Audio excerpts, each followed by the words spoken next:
Yo les potes, c'est Spanox, j'espère que vous allez bien. On se retrouve aujourd'hui pour une nouvelle vidéo, concernant la liste des 23 Français pour l'Euro 2020. Comme vous le savez, c'est une grande compétition qui va bientôt arriver. Donc j'espère que Didier Deschamps a déjà les noms des 23 bleus en tête. En tout cas, moi je vais annoncer les miens. C'est parti. Hey, dans tous les cas, je pourrais traîner qu'avec mes homies. Hey, j'arrive, j'anticipe parce que je sais que tu vas me trahir. On commence au poste de gardien de but. Alors je vais en choisir 3. 2 qui paraissent quand même assez évidents. C'est bien sûr Hugo Lloris, le gardien de Tottenham, et Steve Mandanda, celui de l'Olympique de Marseille. Lloris, ça reste le capitaine de l'équipe de France, donc il n'y a pas de raison qu'il ne soit pas dans la liste. Et Steve Mandanda, franchement, ces dernières semaines, il a été vraiment impressionnant avec Marseille. Donc ça reste la doublure de Lloris. Et en tant que 3e gardien, j'hésitais entre Mike Maignan et Alphonse Areola. Faut dire qu'Alphonse Areola ne joue pas beaucoup de matchs avec le Real Madrid. Les quelques matchs qu'il a joué, il a pas du tout été bon, et Mike Maignan lui monte en force avec Lille. Donc pour moi le 3e gardien sera Mike Maignan. Je veux le beurre et l'argent du beurre, je suis là pour le sale, un peu comme un stifler. Ça peut te mêler sale, un peu comme un videur. Audi rate pas si t'es dans son viseur. Déjà, on passe ensuite avec la défense. Alors pour la défense, il va y avoir quand même un petit peu de chamboulement par rapport à la Coupe du Monde 2018. Pour moi la défense type se restera quand même Benjamin Pavard, Raphaël Varane, Clément Lenglet et Lucas Hernandez. Tout simplement à droite parce que Benjamin Pavard lui n'a pas forcément de doublure. On n'a pas réussi encore à trouver un très bon latéral droit. Benjamin Pavard du coup sera forcément le titulaire. Après j'ai choisi de prendre Djibril Sidibé en remplaçant de Benjamin Pavard. Sidibé est quand même en train de faire des bons matchs avec Everton, donc ce serait une bonne récompense pour lui de jouer à l'Euro 2020. Pour le côté gauche, Lucas Hernandez en titulaire, Ferland Mendy en tant que remplaçant. Lucas Hernandez, je kiffe son état d'esprit, franchement c'est un guerrier sur le terrain, il faut vraiment qu'il y soit. Et Ferland Mendy il est en train de faire une très bonne saison avec le Real Madrid, donc il est clairement en pole position par rapport à d'autres joueurs comme Benjamin Mendy ou encore Lucas Digne. Pour la défense centrale, j'ai choisi Varane et Lenglet en tant que titulaire, Zouma et Aymeric Laporte en tant que remplaçants. Donc là vous pouvez voir que j'ai pas pris ni Umtiti ni Kipembe, tout simplement parce que c'est des joueurs qui sont en plein doute, et comme vous le savez, Clément Lenglet a pris la place de Umtiti au Barça, il est titulaire, il enchaîne les matchs, donc pour moi il sera également titulaire à l'Euro 2020 avec la France aux côtés de Varane. Et Kurt Zouma et Aymeric Laporte sont 2 défenseurs qui jouent avec leur club, qui enchaînent les matchs, même si Laporte a eu une blessure assez délicate. En tout cas je pense que c'est 2 joueurs qui feront énormément de bien si jamais Varane et Lenglet se blessent ou en cas de rotation. Papy, là pour le papier, pépère, je suis dans le bâtiment.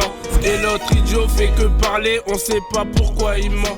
Ensuite on passe au milieu de terrain, donc j'en ai choisi 6. Donc les 3 milieux titulaires seront N'Golo Kanté, Blaise Matuidi et Paul Pogba. C'est 3 joueurs qui s'entendent très bien sur le terrain. Pas besoin forcément de vous décrire N'Golo Kanté, j'aime trop son style de jeu. MDC, propre, qui fait vraiment du bien à la France dans la récupération. Paul Pogba et Blaise Matuidi, un cran au-dessus. Et concernant leur doublure, on aura bien sûr Tanguy Ndombele et Moussa Sissoko. C'est 2 joueurs tout-terrain qui sont en train de faire de bons matchs avec Tottenham. Moussa Sissoko c'est un couteau suisse, il peut être vraiment utilisé partout sur le terrain, donc c'est vraiment intéressant d'avoir un joueur comme ça dans le groupe. Et Tanguy Ndombele est vraiment super intéressant avec Tottenham, donc il y a moyen qu'il soit appelé par Deschamps. Et le 6e milieu de terrain, pour moi il me fallait un créateur, un joueur qui sorte un peu du lot, différent des profils un peu trop physiques comme Ndombele ou encore Sissoko. Et j'ai choisi Houssem Aouar, le joueur de Lyon. C'est un joueur extrêmement technique qui peut vraiment être utilisé en 8 voire en 10, et c'est un profil qui peut être intéressant pour Deschamps. Un flow, 2 flows, 3 flows, au black, la chica, c'est quoi le bail là, c'est pétasse espagnol, demande de la paille, lève, sucer mes Oja, demande que de la peau, je suis près de. Et on finit avec l'attaque, également 6 joueurs. Donc pour l'attaque, on a bien sûr Kylian Mbappé, Antoine Griezmann et Olivier Giroud. Alors Olivier Giroud, il est pas forcément étincelant en club, mais c'est vrai qu'avec l'équipe de France, il est toujours au rendez-vous, donc il sera probablement dans le groupe. De plus, Deschamps il aime bien, donc c'est bon, il va l'appeler. Et ensuite pour leur doublure, j'ai choisi 2 ailiers assez rapides et plutôt percutants, Kingsley Coman et Jonathan Ikoné. Ikoné, c'est un joueur qui est en train de faire vraiment une bonne saison avec Lille. J'espère qu'il sera récompensé en intégrant le groupe pour l'Euro 2020. Et la doublure d'Olivier Giroud, c'est un joueur de l'AS Monaco qui marque beaucoup de buts, c'est Wissam Ben Yedder. Également une belle récompense pour lui que d'intégrer le groupe de l'Euro 2020. Donc voilà ma liste des 23 Français pour l'Euro. En vrai je pense qu'il n'y a pas énormément de différence par rapport à la liste qu'annoncera Deschamps. J'ai pas non plus convoqué des joueurs dont on a la certitude qu'ils ne viendront pas, comme Karim Benzema ou encore Ousmane Dembélé. C'est vraiment des joueurs qui ont été testés par Deschamps, qui ont fait leurs preuves avec leur club, et il y a vraiment moyen qu'ils soient appelés. Après là où j'ai un petit doute, c'est sur la défense. Moi j'ai choisi Sidibé, probablement qu'il choisira Léo Dubois, et pareil pour Aymeric Laporte, il y a des chances qu'il prenne Presnel Kipembe, mais bon, ça on verra bien.